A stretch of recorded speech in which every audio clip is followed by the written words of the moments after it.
पूर्व केंद्रीय मंत्री और दिग्गज समाजवादी नेता शरद यादव का बीती रात गुरुग्राम के एक अस्पताल में 75 साल की उम्र में निधन हो गया। गुरुग्राम के फोर्टिस मेमोरियल रिसर्च इंस्टीट्यूट के एक बयान में कहा गया कि शरद यादव को बेहोशी की हालत में आपातकालीन वार्ड में लाया गया था। डॉक्टर्स की कई कोशिशों के बाद भी उन्हें बचाया नहीं जा सका और उन्हें मृत घोषित कर दिया गया। वहीं राजनीतिक दलों से शरद यादव को श्रद्धांजलि देने का सिलसिला भी लगातार चल रहा है। इस दौरान पूर्व केंद्रीय मंत्री शरद यादव का अंतिम संस्कार शनिवार को मध्य प्रदेश के होशंगाबाद में किया जाएगा।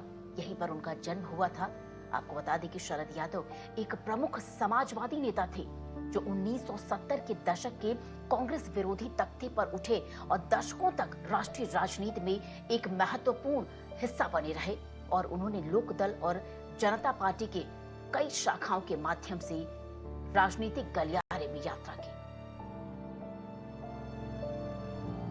यादव जी बड़े भाई का मृत्यु का खबर सुन करके मैं काफ़ी विचलित हुआ हूँ, काफ़ी दुखी हूँ और काफ़ी आघात लगा है।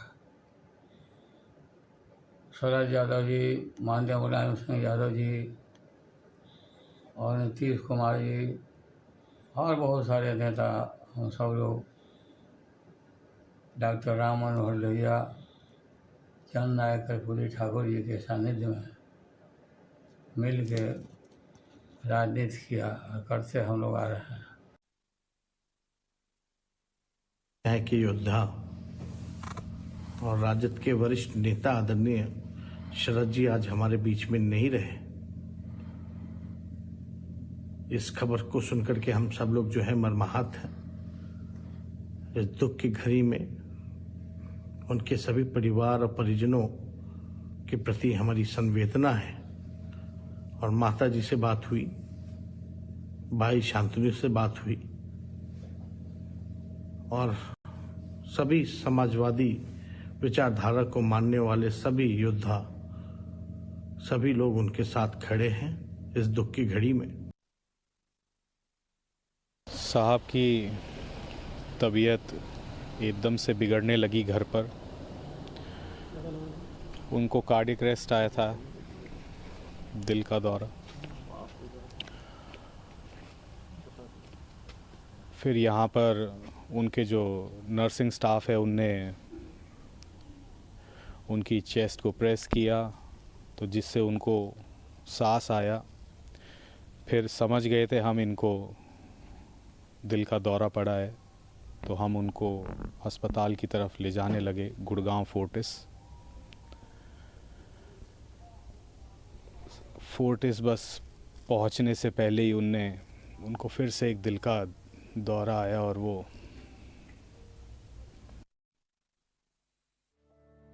और हमारी सहयोगी भावना इस वक्त हमारे साथ जुड़ रही है। भावना, एक क्षति हुई है, बड़ी क्षति है राजनीतिक जगत से। बात की जाए अंतिम संस्कार की तो मध्य प्रदेश के होशंगाबाद में ही होगी जहां उनका जन्म हुआ था। कैसी प्रक्रियाएं होंगी? क्या जो लोग हैं उन्हें अपने चहेते राजनेता के अंतिम दर्शन का मौका मिलेगा? किस तरीके से सारी योजना बनाई गई है? प्रक्रिया अंतिम दर्शन की या अंतिम यात्रा की कैसी होगी भावना? बिल्कुल, इस वक्त हम उनके घर पर छतरपुर 5A वेस्टर्न में मौजूद हैं और यहीं पर उनके सबसे पहले पार्थिव शरीर को आपको हम तस्वीर दिखा देते हैं कि उनके घर पर अंतिम दर्शन के लिए रखा गया है। एक बहुत बड़ी क्षति है, जैसा आप बता भी रही थी। जेडीयू के पूर्व अध्यक्ष थे और 75 साल में जिस तरह से उनका निधन हो गया, बिहार की राजनीति में इन्होंने अपनी अलग पहचान बनाई थी और ये सभी को दुखी कर रहा है। परिवार के लोग अंदर मौजूद हैं और अंतिम दर्शन के लिए जो लोग हैं वो सुबह 10 बजे से पहुंचने लगेंगे। कई बड़े नेताओं के भी आने की उम्मीद है और एक अलग ही पहचान इन्होंने राजनीति में बनाई। और किस तरह से आप अंदर देख रहे हैं तैयारी चल रही है। और बात करें कि अंतिम संस्कार की तो बिहार मध्य प्रदेश के होशंगाबाद में जहां उनका जन्म हुआ था वहीं अंतिम संस्कार को परिवार के लोगों ने बताया कि आज दिन भर जो अपने चहेते नेता शरद यादव के दर्शन करना चाहते हैं, अंतिम दर्शन के लिए यहाँ पर पहुंच सकते हैं। आज दिन भर अंतिम दर्शन किया जाएगा। अभी परिवार के लोग इस पर डिसीजन ले रहे हैं कि आज रात में या कल सुबह इन्हें मध्य प्रदेश के होशंगाबाद ले जाया जाएगा जहां पर उनके अंतिम संस्कार होंगे। एक बार आपको और तस्वीरें दिखा सकते हैं।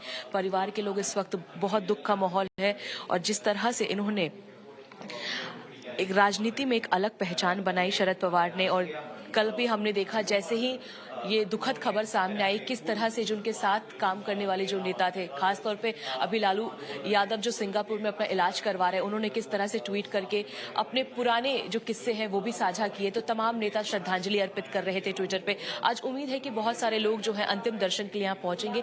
ये छतरपुर का 5 वे वेस्टर्न है जो यहाँ पर शरद यादव रहते थे। और कल रात जिस तरह से पूरी घटना हुई, उनके दामाद राजकमल राव ने हमसे साझा किए कि अचानक से उनके चेस्ट में पेन हुआ, उन्हें अस्पताल ले जाया गया, लेकिन उन्हें मृत घोषित कर दिया गया। बहुत दुख का पल है, परिवार गम के माहौल बहुत ज्यादा देखने को मिल रहा है। और आप देखिए अंदर जो पूरी तैयारी चल रही है श्रद्धांजलि अर्पित करने के लिए, दूर दूर से लोग आ रहे हैं अंतिम दर्शन के लिए।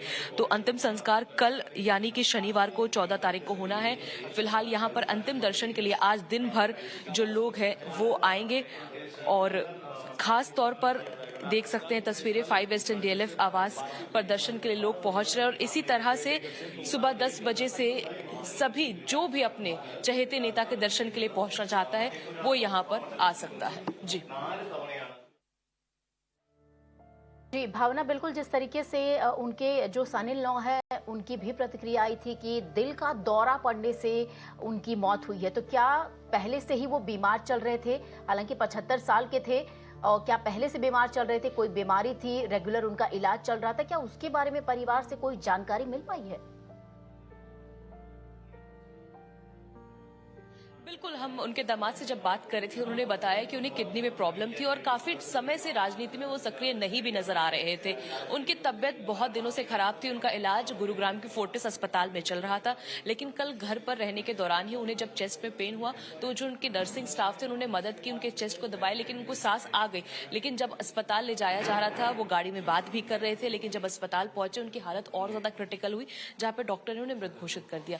तो उनको जो प्रॉब्लम थी बहुत लंबे वक्त से थी, वो बीमार चल रहे थे, लिहाजा परिवार के लोगों ने हमसे यही सब साझा किया। लेकिन तस्वीरें आप देखिए, परिवार के लोग यहाँ पर तमाम जो बाहर से भी आने वाले लोगों का सिलसिला जारी है। कुछ लोग बाहर से भी आ रहे हैं, कुछ लोग कल मध्य प्रदेश के होशंगाबाद भी पहुंचेंगे। फिलहाल यहाँ पर जो पूरी तैयारी जो है आप देख सकते हैं कि किस तरह से यहाँ पर अंदर की जो हम आपको तस्वीरें दिखा रहे हैं, यहाँ पे सिर्फ परिवार के लोग ही मौजूद हैं। और जिस तरह से ये पूरी घटना हुई है, राजनीति के लिए बहुत बड़ी छवि है। एक बड़े नेता, वरिष्ठ नेता, और साथ ही उन्होंने समाजवादी नेता लोगों के लिए जो भी कुछ किया वो सभी को याद आ रहा है। और अभी बस यादें ही यादें रह गई हैं। यहाँ पे आप देख सकते हैं उनके पार्थिव शरीर यहाँ पर रखा गया इस हॉल में, और यहीं पर लोग अंतिम दर्शन के लिए पहुंचेंगे। सुबह 10 बजे का वक्त है। 10 बजे से यहाँ पर तमाम सारे जो लोग हैं उनके पहुंचने का सिलसिला शुरू हो जाएगा। उम्मीद जताई जा रही है कि बिहार से भी कुछ बड़े नेता यहाँ पर अंतिम दर्शन के लिए पहुंच सकते हैं। जी भावना, आपका शुक्रिया हमारे साथ बने रहने के लिए। और बता दें कि समाजवाद के एक बड़े दिग्गज नेता की क्षति हुई है आज, और उनके आवास पर हमारी सहयोगी मौजूद थी। हालांकि सुबह 10 बजे से आपको बता दें, जो लोग अपने इस चहेते नेता के अंतिम दर्शन करना चाहते हैं वो उनके आवास पर जा सकते हैं।